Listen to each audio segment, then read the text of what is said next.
Welcome to சாரதிகாயி. வைஷக்குட்டி ஸ்கூலுக்கு கிளம்பிட்டாங்க. விராட் குட்டி தூங்கிட்டு இருக்காங்க. வேலையை ஸ்டார்ட் பண்ணலான்னு பார்த்தா விராட் குட்டி எந்திரிச்சிட்டாங்க. சனிக்கிழமை பார்த்தீங்கன்னா விநாயகர் சதுர்த்தி, நாளைக்கு ஃப்ரைடே. இன்னைக்கே வேலையெல்லாம் ஸ்டார்ட் பண்ணிடலாம்னா விராட் குட்டி தொல்லை பண்ணிகிட்டே இருக்காங்க. சரி, நீ அவன் அப்படியே விளாட்டுட்டோம், நம்ம வேலையை ஸ்டார்ட் பண்ணலாம்னு சொல்லிட்டு நான் ஒவ்வொரு வேலையை ஸ்டார்ட் பண்ணிட்டேன். இப்போ க்ளீனிங் ஒர்க்கெல்லாம் எடுத்து போட்டுட்டு இப்போ நாய்க்கு வந்து சாப்பாடு ரெடி பண்ணி வச்சுட்டேன். துணி வந்து துவைக்கிற கூற வச்சுட்டு விராட் குட்டிக்கு சாப்பாடு ஊட்டி விட்டுட்டு அவனை அப்படியே விளாட விட்டுட்டேன்.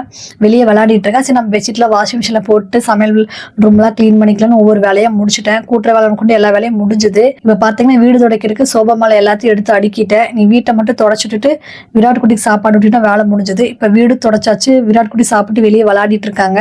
ஒரு வழியே கிளீனிங் ஒர்க் எல்லாமே முடிஞ்சது. இதுல பெரிய ரிஸ்கெட் பாத்தீங்கன்னா குழந்தைங்களோட அந்த டாய்ஸ் எடுக்கிற வேலை தான். அந்த அடிக்க முடிச்சாச்சு. ஹாலு, பெட்ரூம், கிச்சன் இப்படி எல்லா வேலையும் முடிஞ்சது.